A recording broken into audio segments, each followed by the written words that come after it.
Today on episode number 186 of the Teaching in Higher Ed podcast, Eddie Watson shares about assessing the impact of open educational resources. Produced by Innovate Learning, maximizing human potential. Welcome to this episode of Teaching in Higher Ed. I'm Bonnie Stachowiak, and this is the space where we explore the art and science of being more effective at facilitating learning.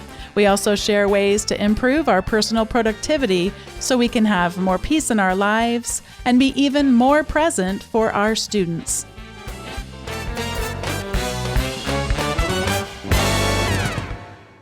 Today marks the second time that I'm having today's guest on the show. Eddie Watson was back on episode 137 to talk about the book he co-authored with Jose Bowen, Teaching Naked Techniques.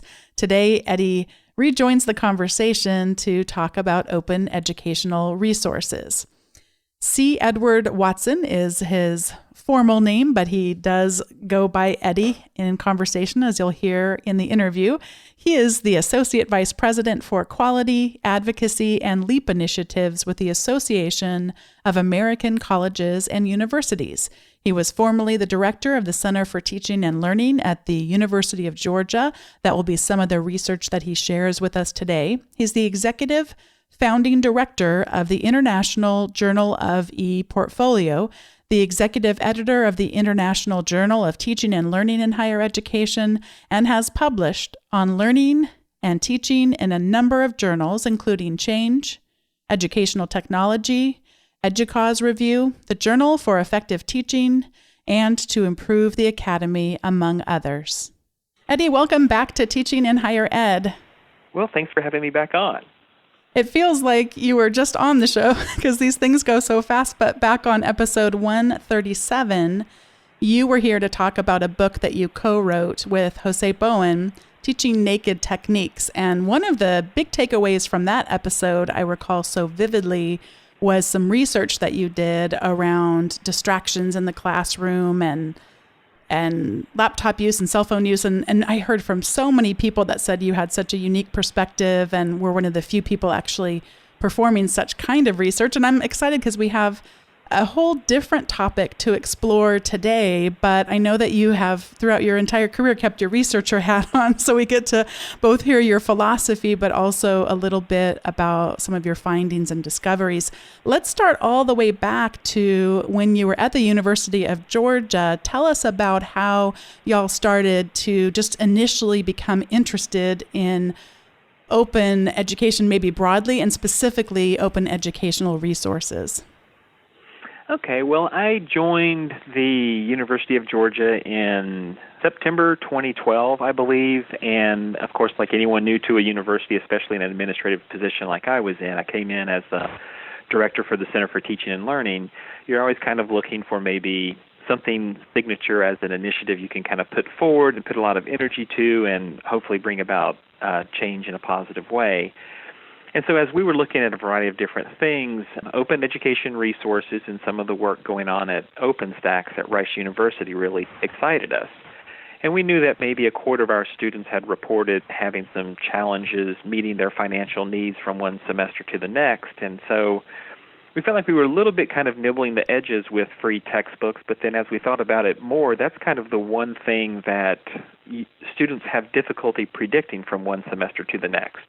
You kind of know how much tuition is going to be months in advance. You kind of know how much your rent's going to be from, 1 month to the next. But often students will arrive at the beginning of the semester on a Monday morning and start collecting syllabi, and then after a day or two realize that they need an extra $900 or $1,200, which does seem to be about the average for a year from some data sources regarding textbooks. So it's $900 to $1,200 on average for a student to purchase textbooks for a year. For a year, correct. So knowing that can often be a big shock to students, we thought, if we really could maybe have some courses or maybe even design a path through the core curriculum that would have free textbooks, that could really indeed help students. We'd heard stories anecdotally of students that would signed up for that anatomy and physiology class, and then they were aspiring to be doctors or later on in their lives, and they see that the textbook package was $400 or more, they would drop that class and actually sort of change their career trajectory based on just what they found the textbook cost to be. Now, that's certainly one extreme example, but it happens more commonly that students might see how much textbooks are and then decide, you know what, maybe I need to delay taking this class. I'm going to drop this class because the textbooks are so expensive, and I'll pick this up next semester, which could delay time to graduation, which maybe overall would actually increase the cost of the higher education experience. So I guess what brought us to OERs initially was just thinking maybe we could save students money. And we started working with a fairly simple formula as we began that work around saving students money with free textbooks. We were looking for faculty who taught large classes and also had expensive textbooks. Mm-hmm.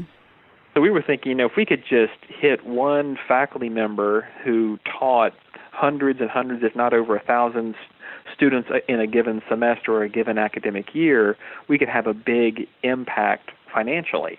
Eddie, this is an awkward question for me to ask, but because I've heard it said so much outside of a podcast context, I'm just going to be bold and ask, did you hear concerns from faculty who felt like either through whatever loans that students were accessing to obtain their degrees or just the reality, did you hear from faculty who were concerned that maybe the issue of costs for textbooks was inflated and that students were, spending their money on other stuff because they didn't see the value in textbooks? Or was it really, were you able to, with the faculty, have them all see the kinds of ways in which students weren't able to access education because of this expensive textbook issue?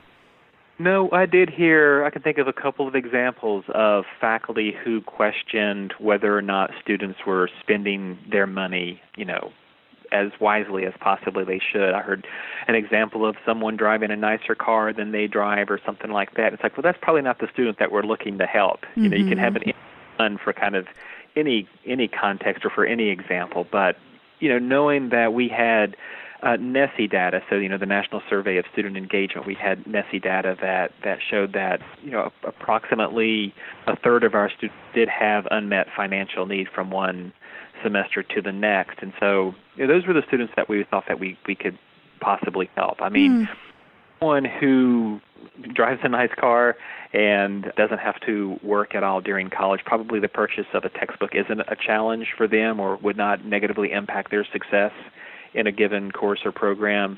But there are students that indeed a free textbook would make a difference. Yeah, that helps a lot. Well, so as we got going with our initiative, we were again targeting those courses, those large enrollment courses that were using expensive textbooks, rather than approaching the whole challenge of OER adoption on our campus by doing broad adoption. We actually focused very narrowly on just a handful of courses, thinking that we could have a large impact if we could work fairly closely with maybe just a handful of faculty over time.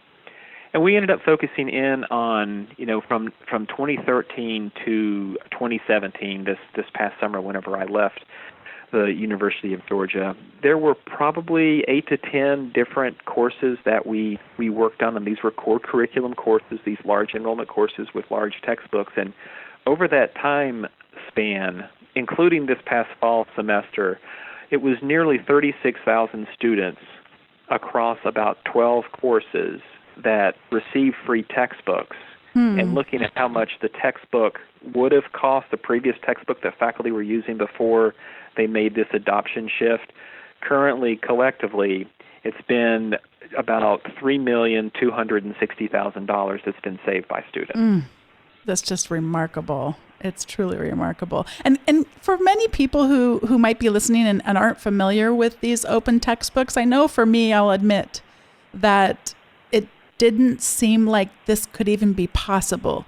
You mean to tell me that these textbooks are free, but describe these textbooks, because now I've seen them and now I'm much more aware, but how good are these textbooks that students were now able to access as compared to the ones through more traditional publishers in the past? Well, that's a really good question, and that's probably where we met most of our resistance from faculty, rather than any other question that was raised. There was sort of the question of quality. And without a doubt, there's a range of quality of things that you can find out there on the World Wide Web. But there's a project that's been funded through several different foundation gifts at Rice University called OpenStax, and we very much focused our adoption activities on those textbooks from OpenStax, and there's several reasons why. So OpenStax, the people that ran that, in fact, the editor-in-chief used to be with one of the big 5 publishers and used to be involved with the creation of textbooks. So he brought the processes that are used at some of the other publishers forward as they began to author things for OpenStax. So, for instance, faculty are indeed the authors of these textbooks. Faculty are indeed the peer reviewers of these textbooks, so just like the regular textbook process. What they did was they paid faculty up front, and the contracts were that there were no expectations of residuals or ongoing income from the sale of the textbook, because there are no sales of the textbook. So the funding from the Gates Foundation and Hewlett and a few others out there led to the funds that paid faculty to indeed author these textbooks, but the expectation was from the outset that they would indeed be free. And so that's often the two questions that I hear are, well, how do you know that these are any good? And it's like, well, these are the same processes that other textbooks have been authored. And then it's the next question is, are these really free kind of thing? Mm-hmm. Is there marketing? Is there ads in the middle? I mean, there's always a hook in almost anything that's free. You know, you'll give away your email address and you'll start getting spam or something like that. And no, indeed, the OpenStax textbooks are indeed free. So, you know, any faculty member can go out there, decide to use them for their course. They actually kind of have a content management system for their textbooks, which means you can kind of take it within their system and brand it for your own course. Like you can have your own name on the front of the textbook. If you don't like some of the content, you can actually delete chapters or reorganize content. It's a very flexible sort of machine that they've built around these textbooks. And they also continue to pursue grants, which has enabled them to have second edition of various texts.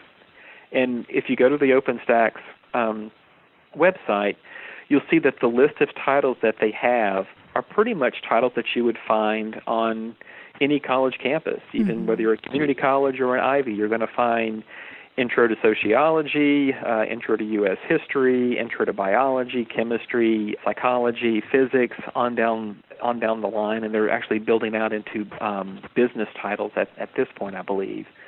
So you can find, you know, economics titles and the like.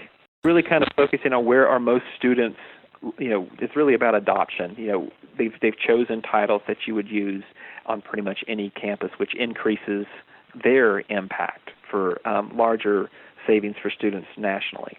One of the other things that people can see if they go look at some of their textbooks are some of the supplemental resources as well. A guide for instructors, test exam questions, and there it would appear some sort of a verification process in order to receive those more instructor-oriented materials. Then you need to be verified that you are indeed a faculty member, and because those resources have little locks on them, and then the students' resources are available to anyone who goes and browses up there. I saw that for many of the titles. Yeah, and they're definitely growing more into that domain. That seems to be sort of the new world within what the big 5 publishers are doing. Is it's not just about the textbooks; it's about ancillary materials. I think for a while they've been giving away CDs, for instance, that might have PowerPoint slides and the like on it. But now they've grown into tools and quizzes and almost like another learning management system that might accompany the textbook. So the OpenStax textbooks, with all of the ancillary materials, they aren't wrapped around the OpenStax textbooks to say that the way that they are with the publishers. So there's a bit of, you know, evaluation that faculty would want to do as they compare what you might get from a publisher versus what are the extras that come with OpenStax, and are those extras worth the difference between the cost of the two textbooks. And, you know, thinking also about a university's own identity and its student population. I think we pretty much, most faculty have a sense of who they're serving in terms of a of a student population. So if you've got a population of students that might be more, challenged by some of the expenses within an institution, it might be a good idea then, knowing that, to maybe err toward the free textbook and not make the students have to purchase all the extras that come with the textbook. You can still get the content without all of the bells and whistles, if you will. So 2013 to 2017, just staggering results in terms of 36,000 students across 12 courses, multiple millions of dollars saved for students. I understand there were some unexpected results coming out of this. Can you share a little bit about some of the implications for equity with our students? Yeah, one of the arguments that I used to use with faculty to kind of get them encouraged to use it is that maybe it's not just about saving students money, which those bottom line figures are easy to quantify, just how many students and how much was the textbook, and so there were the savings that semester. But I used to also, to sort of ignite people's imagination, I would sort of tell this story. I would say, if you and I had went to the same high school and had the same grades, maybe even the same SAT score, we apply to the same college, we both get into the same college, we go to the same college, the first day of class, we both see the syllabus, and there's a textbook that's $300. And just because of socioeconomic differences, maybe you're from a family that's better off than my family, and so you're able to purchase that textbook later that afternoon. But for me, I have to go through a financial aid process, and maybe it takes a week, 2 weeks. We've heard stories of up to 15 days or approaching 3 weeks of how long it might take for students to receive the funds that they need to purchase textbooks. Let's say it takes me just 10 days. I bet when the first test rolls around, I bet you having the textbook on the first day of class, all other things being equal, I bet you having the textbook on the first day of class, you're likely to do better on the first test than me. So let's play that out a little bit further. We know from a lot of national surveys regarding textbooks that a lot of students who are in financial need choose not to buy the textbook, that they never have a textbook throughout the entirety of the semester. And we also know that some students don't buy textbooks not necessarily because of financial need, but they don't think that they're necessarily that important for passing the class. So maybe they don't buy the textbook, and there's certainly going to be points throughout the semester where they probably wish that they had the textbook. Yeah. But they decide not to purchase the textbook. So it started to dawn on me that maybe this is more than just about saving students money. Maybe this is a new kind of equity issue that we're thinking about. And it's almost like a romanticized idea of higher education. Imagine all students walk into class on the first day, and everyone has all of the content materials that are needed for the course. No one even needs to make a trip to the bookstore or borrow money from their parents or work an extra shift, downtown at a restaurant or whatever it might be. You have the materials with no worries on the first day of class. So we built a study around that, knowing that we've had these large number of students who have indeed experienced having the free textbook. We then essentially looked at the courses that had some of the highest numbers, and we looked at the semesters before the faculty member adopted the new textbook, the new free textbook, and then we looked at semesters after they adopted the new textbook and then just compared how students did. And we found that, now this doesn't necessarily speak to learning specifically. We looked at end-of-course grades as sort of our measurement metric here. But we did see, for all students, end-of-course grades indeed improved when you compare pre-OER to post-OER. We also saw a significant decrease in DFW rates for all students. And we were able to work with our financial aid office and our institutional research office to also, in addition to getting grade data, we also got ethnicity data and Pell eligibility data. And we found that course grades improved at greater rates for non-white students and Pell eligible students. In other words, those that we thought that a free textbook would help, those folks really saw a difference. We also saw significant decreases in DFW rates at greater rates for non-white and Pell eligible students. In fact, looking just at those subgroups, we saw DFW rates drop by a third. So it really is the sort of the notion that OERs are doing more to make the classroom more equitable, more fair. It really does appear to be the case that is one of the outputs, in addition to saving students money, that it is having these other effects. So there's so much going on these days in higher education when you think about some of the greatest challenges out there. We talk a lot about the quality of learning, college affordability, completion rates and the like. If we were able to cut DFW rates for the at-risk populations by a third, that is a really significant impact that could truly shift graduation rates 4 years on. And when you look at a lot of the initiatives out there regarding how to impact some of these great challenges, there are these big predictive analytics projects, very expensive initiatives that programs or universities could buy into. In addition to those kinds of approaches, there's notions of increased advising. I mean, all of these things that are kind of like expensive, higher up on the tree kinds of initiatives. OERs are really the lowest hanging fruit on the tree when you think about initiatives you might employ to improve student success within courses. Just switching to a free textbook and making sure all students have the materials on day one. That subtle shift in faculty adoption seems to be having a huge impact on how well students do in classes. As a researcher, is there anything that you wish that you would have looked at in this particular report, or do you just feel like now you got to go tackle other things? Are there other ways you want to suss out this particular intervention, or now you just want to see it go wider? Well, I guess that was one of the questions that we had was, wouldn't it be interesting to look at other types of institutions rather than just the University of Georgia? Like the University of Georgia has a certain profile, but does that map to HBCUs? Does that match to community colleges? Does that even map to Ivies? I mean, we did have a quite large pool of students that we looked at. We had 22,137 students that were in our sample.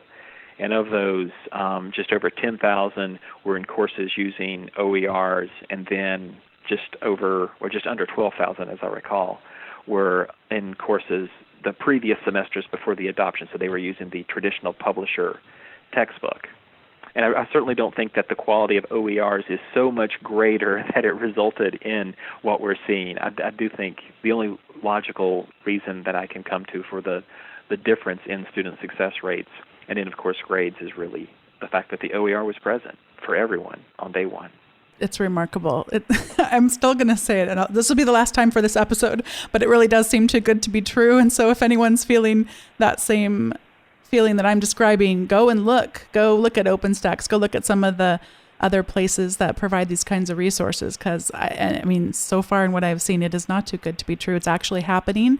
And as you said, there are organizations that are investing in this, and then places like University of Georgia, you mentioned Rice. I mean, all these places that are seeing such great results, and then that, of course, becomes very compelling to continue this kind of change. Yeah, it really does. And there's a variety of different kinds of studies that have popped up out there. I know there was one that was published from work that's been done at Salt Lake Community College, and we've worked with Jason Pickavance and some of those folks out there at SLCC, and they've seen similar gains or similar impacts associated with student success metrics as well. So that's definitely someone else to check out that's a different context than, say, the R1 University of Georgia context. Before we go to the recommendations segment, it has come up on past episodes, but I do want to ask you as well. We've been talking about free textbooks, and in that assumption, we're talking, therefore, about digital textbooks, non-printed textbooks. Is there anything in the work that you've done with regard to students who want to have them printed out, or even how does that work? Is that possible through the kinds of courses that you were describing? Yes, so OpenStax does offer a print-on-demand option. So if you're a student that would prefer to have a print copy in front of you, you can certainly order one and have one of those. In fact, some bookstores on college campuses that have a pretty big OpenStax presence will go ahead and order a few copies for students that would prefer to have the paper copy. We did a study before the one that I just described that was mostly about student and faculty perceptions of OER, so free textbooks. We were looking at the OpenStax biology textbook, and some of our first semesters using this. So me and Sherry Klauser and Denise Demezi wrote an article that was recently published, I think just this year, in IRRODL, if folks wanted to check that out and sort of see what we found from a student perceptions perspective. But some students did, when asked what students liked most about the textbook, the first answer was that it was free. Mm-hmm. Not a surprise there. In fact, I've sat in classrooms when faculty would talk on the first day of class about the free textbook, and when they announced that it was free, in a couple of classes there was spontaneous applause. It was just palpable that students were concerned about how much the textbook might cost, especially in a science class, and were so relieved that there was literally spontaneous applause of 300 students. So, thinking more about their perceptions beyond just it being free, they like the fact that an e-textbook is portable. So when they go to class, if they've got their laptop or their iPad, they indeed have their textbook in class with them. One of the negatives, one of the issues that students would ask, what do you not like about the e-textbook? One of the issues was eye strain, that some students recognized that reading online was a little bit more of a challenge. They also noted that it's not as easy to kind of use an e-textbook as it is to use a paper textbook. I think we've all kind of stuck our hand in a book, and then we're kind of like looking maybe back at the index, or we're flipping back and forth with pages in our fingers. That's certainly that's a difficult task to replicate in a online or with a technological solution. So some students are just, they've had a lot of practice doing certain types of things with paper books that they found that they couldn't do. But it seemed like the excitement, what students liked about the textbook far outweighed what they saw as limitations. One of the things I love about e-reading in general is just if it's inside of something like iBooks or inside of something like the Kindle app, is I can just literally just drag my finger and produce highlights that are then saved and stored.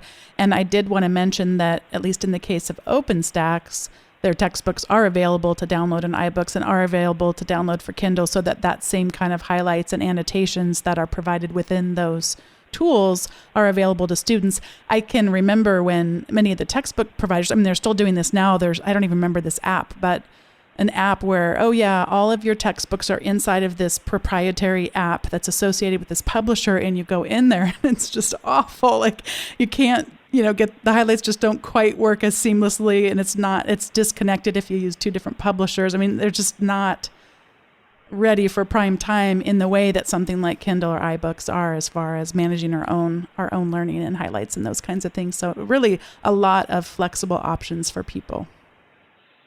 Yeah, absolutely. And, I think that the e-tools are only going to get better. There's always just, the continued march of innovation around these tools. And so I'm sure with each iteration, we're going to see small improvements that make the usability better and better. Anything else I should ask you or you should share about open educational resources before we go on to the recommendation segment?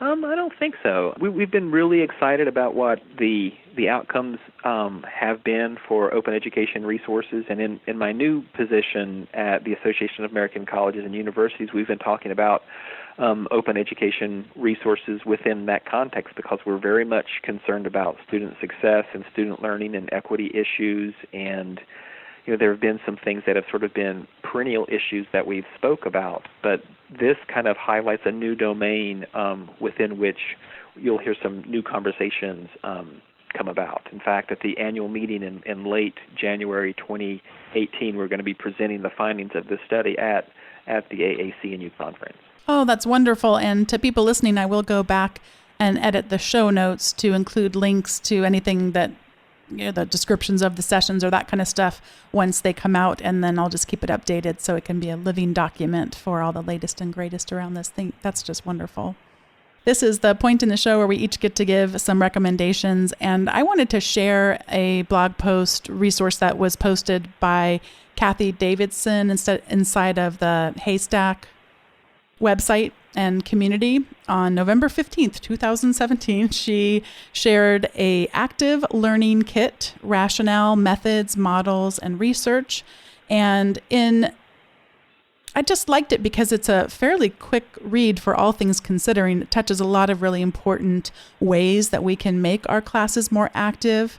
I like that she discusses that it's not just about producing learning overall, but it's also about producing learning more success for those that are the most vulnerable in the classroom. So she talks about equity and equality in our classrooms and lots of practical ways that we can go about doing this. So she doesn't just stay with theory, but she gives a lot of really practical ways we can make our classes more active. And then there's a lot of research at the bottom if you wanted to explore a little bit more some of the validity of what she is proposing and dive even deeper into some of these topics. It's just a really well done piece, and I'll link to that in the show notes. And I'm going to pass it over to you now, Eddie, to make a recommendation. Well, I guess one of the things that's kind of captured my imagination lately is the number of domains of things that impact learning and retention that really faculty have no control over within their own classrooms. So we know that diet, for instance, and water, being hydrated actually impacts memory, retention, and learning. We also know that exercise is powerfully important for the same set of issues, and yet another one is sleep. And there was a book that came out in October called Why We Sleep, Unlocking the Power of Sleep and Dreams, that I'm currently working my way through. It's written by Matthew Walker, who is director of UC Berkeley's Sleep and Neuroimaging Lab. And there's definitely information in that book about the difference between a 6-hour night's sleep and an 8-hour night's sleep, and how much processing and sort of collating and sorting of previous days' activities takes place, and how much that impacts memory. So it's really forced me, or inspired me to try to actually get to bed by 11 o'clock each night, not be sucked into my cell phone or television, and then try to make it all the way past 7 a.m. to get a full 8 hours of sleep. I do feel there's a difference. I definitely feel that there's a difference when I get a good night's sleep. So it's an excellent book. It's an inspiring book that I would encourage folks to read. Do you remember what it was that first had you decide that you wanted to pick up a book on sleep? I will admit it seems like one of those things like, yeah, I know it's important, but there's so many other great books to read. What was it about this title that really captured your imagination? Well, I think it was some of the conversations that Jose Bowen and I had as we were sort of finishing up the final work on the Teaching Naked Techniques book. And we had sort of had that realization, wow, there's a lot of research that's been emerging over the last 5 to 10 years that's looking at things that, wow, clearly impact memory and learning that, wow, we just don't really have any control over, and sleep has been one of those things. And so I'd done some explorations of the power of exercise, and that may have even been my recommendation earlier this year when you and I chatted, the book Spark. So when this book came out and then I heard an NPR story about it, it was like, yeah, I really want to dive into this. And then, this certainly can't be things that we use necessarily to help our students. We can encourage them to get a good night's sleep, but we're not going to show up at their dorms and say, hey, it's 11 o'clock. But it's definitely become part of my own sort of mental lexicon of things that I'm trying to do from one day to the next. Oh, yeah. And I did go back and look, and that was what you recommended last time, Spark, about the book about exercise. Right. So you have a theme going here for sure. I laugh because we're recording this before 2018 hits, and I'm wrapping up my yearly reading challenge to myself. And I look at the list of books that I read in 2017 and just go, oh my gosh, what a hodgepodge.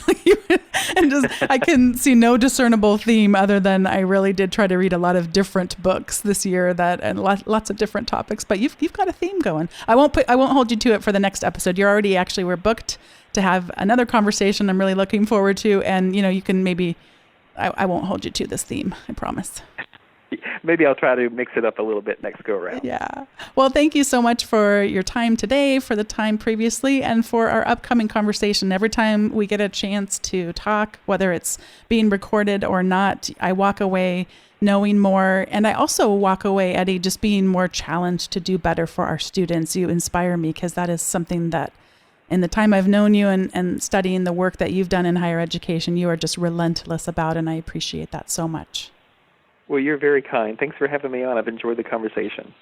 It's so great to be able to extend these conversations about open education and the kind of impact that they could have on our students. And just thanks to all of you who are listening, who take that extra effort to make sure we're doing everything we can to serve them well. And thanks to Eddie for coming on the show today and on the show in about a month again. It's just great every time we have a conversation. I learn so much from you, and I appreciate everybody listening and being a part of the community. If you'd like to get a little bit of more connection with people that listen to Teaching in Higher Ed, we do have a Slack channel, and you can learn more at teachinginhighered.com/Slack. And if you would like to subscribe to the weekly newsletter that comes out just with the show notes from the prior week's episode, as well as an article about either teaching or productivity on most weeks, you can subscribe at teachinginhighered.com/subscribe. Thanks for listening, and I'll see you next time.